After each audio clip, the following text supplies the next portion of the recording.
Last Handful of Clover, a novel by Wess Mongo Jolley, read by the author.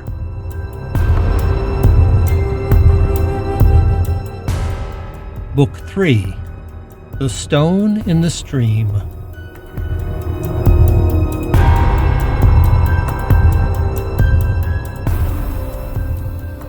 Chapter 13, Seeing. June 16th, 7:55 a.m. "Where the fuck is that old bitch?" Richard barked, banging his fist uselessly against the keyboard of the great pipe organ. They had been at the tabernacle for hours, and it was still just as deserted as it had been when they arrived.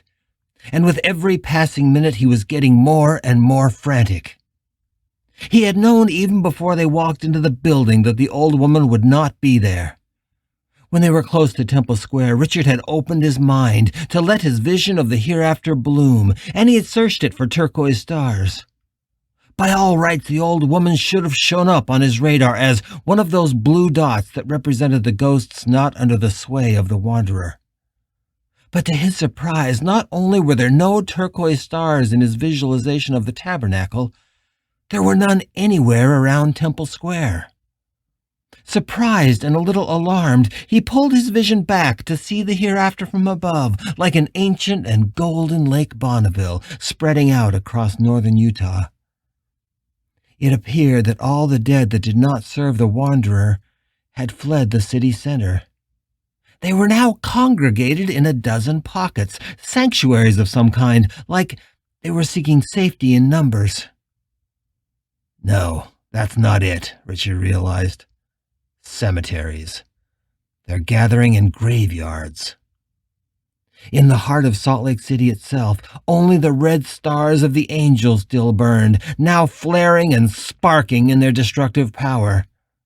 The rest of the hereafter was covered with scattered red stars, like an angry case of the measles.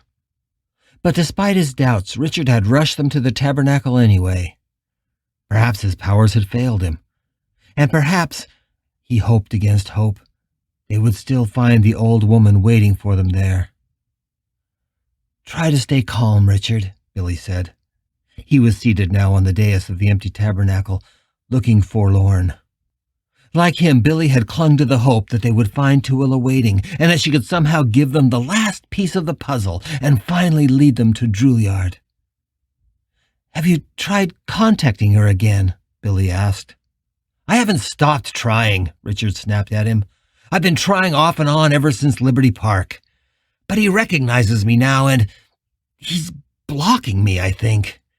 It must have been a fluke that I got through when I did. Something about my vulnerability, or maybe because his mind was so open to his fucking minions at that moment." Over the last hours he had tried to contact Juilliard, and that had failed. And he had tried to just wait, hoping that Juilliard would be consumed by curiosity and come looking for him. He had even tried using some of the techniques that Tooele had taught him.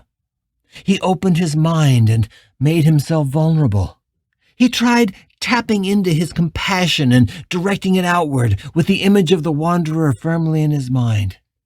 He had tried envisioning the evil being's mind as a giant sponge with paths to explore. And when none of that worked, he even tried Juilliard's path of rage.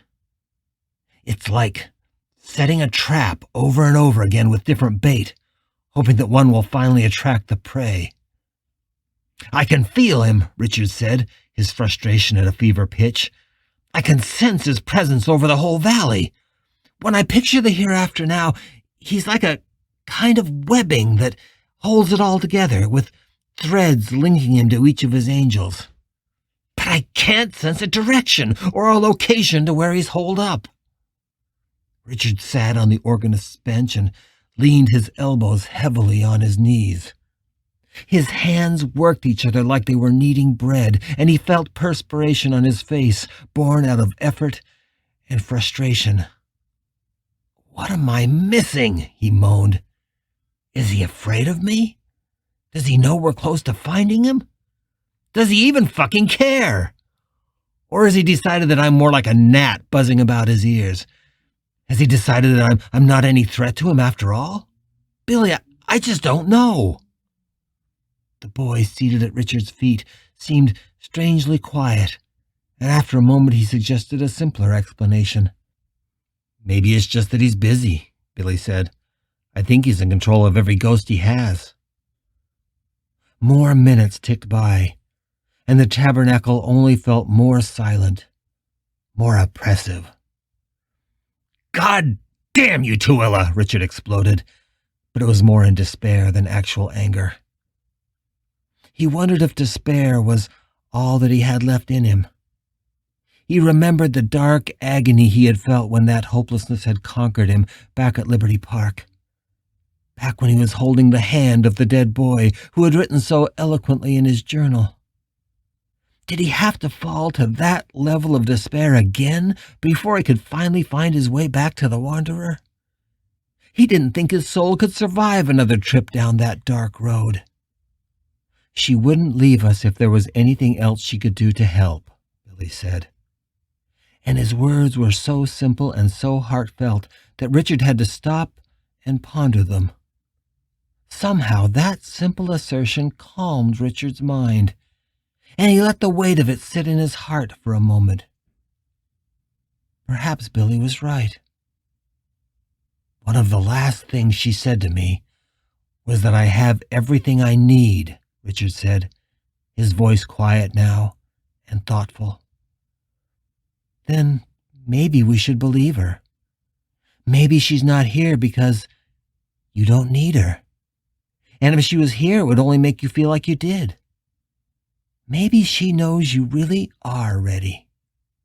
"Ready for what?" Richard asked, looking at the boy with desperation. "To find Drouillard. To kill him." Richard almost laughed. "Yeah, those are the only two problems we have. We don't know how to find him, and we couldn't do anything to him even if we did. So that leaves us right where we started." "Maybe," Billy said, finally getting up from the dais and crossing over to where Richard sat. "But you've already manifested abilities far beyond any spirit I know. And that's all in less than 2 weeks. Let me remind you that you returned to this world just 11 days ago, Richard Pratt. Most ghosts at 11 days are still senseless and confused and wandering aimlessly. But look at you. You are the disruptor. Maybe you just need to take a step back and look at what you already have, what you already know." "What do you mean?" "Well, what did you learn from Tooele?"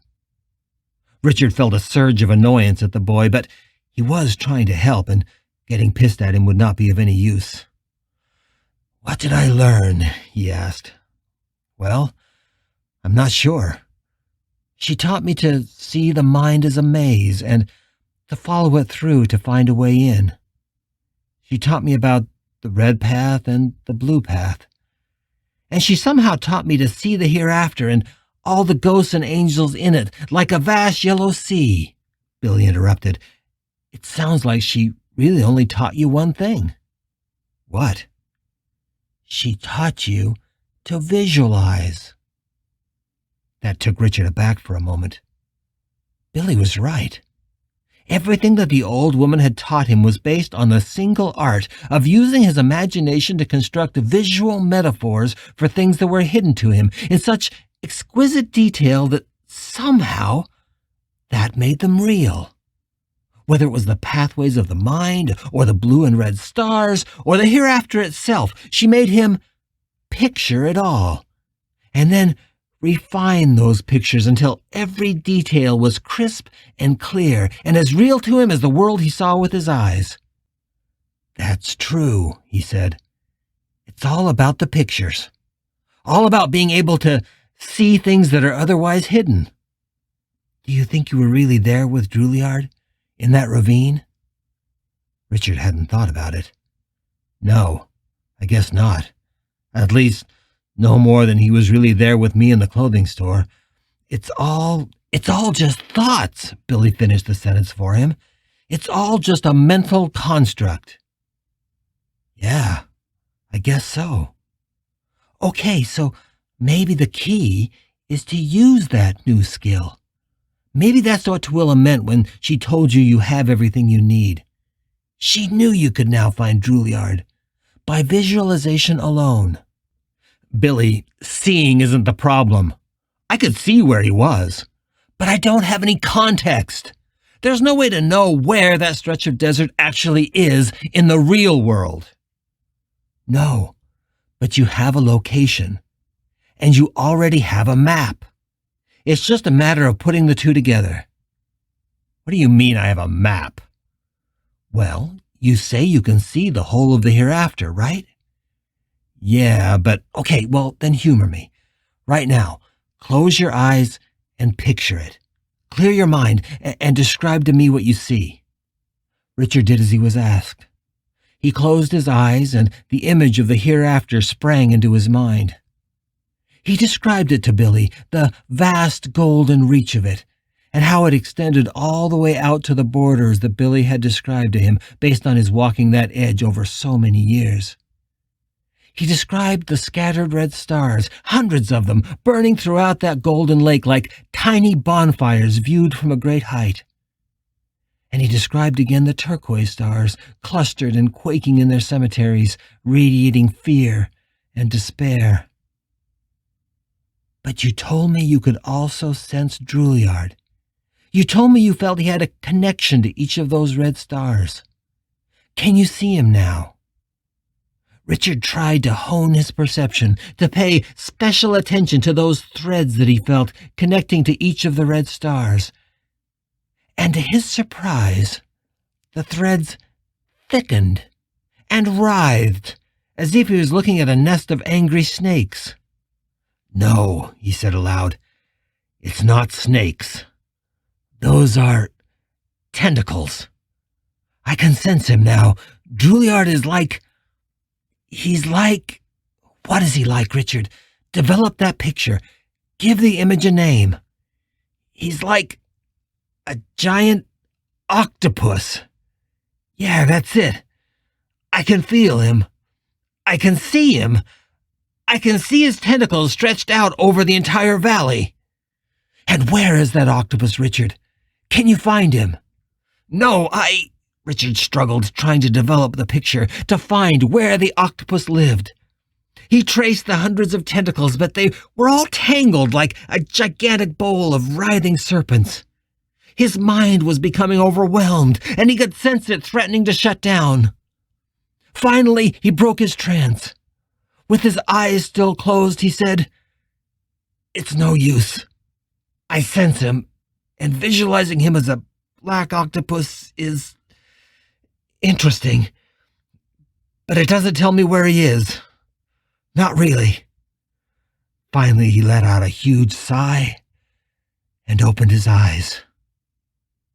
To his surprise, Billy had a slight smile on his face. "I'd say you know more than you think you do, Richard. You say you saw him as an octopus." "Yeah, but with hundreds of tentacles, reaching everywhere." "Describe it for me," Billy said, his eyes steely and hard. "Describe what?" "The octopus. Describe it. If we're right about this visualization thing, then it was important that you pick that metaphor. You must have a picture in your mind. Describe it for me." Richard described a dark, wet octopus with tentacles outstretched. "Describe the shape," Billy said. "Close your eyes and draw a line around the end of the tentacles. Does it make a circle?" Richard did. And yes, Billy was right. "Yeah, well, not really a circle. More like an oval, actually. It's much taller than it is wide." "In the picture in your mind, is the oval standing up or on its side?" "What do you mean? It's an oval." "But look at the picture. Imagine it as a poster on the wall. What orientation is the oval, vertical or horizontal?"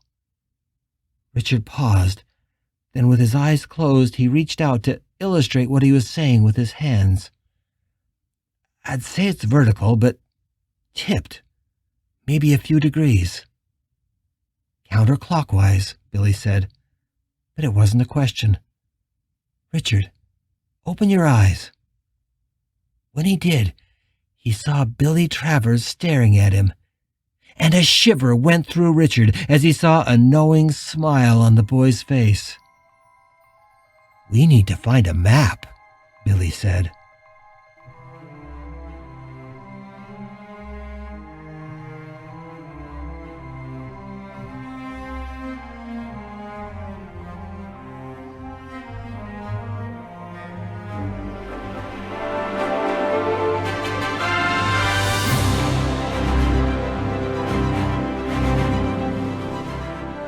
You're listening to The Last Handful of Clover, a novel by Wess Mongo Jolley.